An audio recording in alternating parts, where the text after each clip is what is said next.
నవరత్నాలంటూ ఇచ్చి మెప్పించాడు, తల వంచిన ఆంధ్రుల కీర్తిని నిలబెట్టాడు.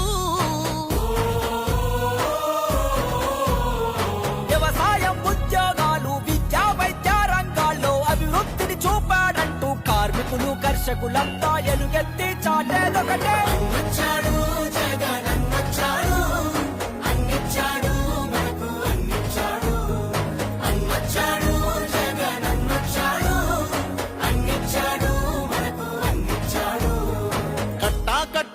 నుంచి గట్టు దూకే నీళ్లు అన్నొచ్చాడంటూ సంబరంగా, చెట్టు చేమా కూడా డబ్బు కొట్టి చెప్పే అన్నిచ్చాడంటూ ఖచ్చితంగా.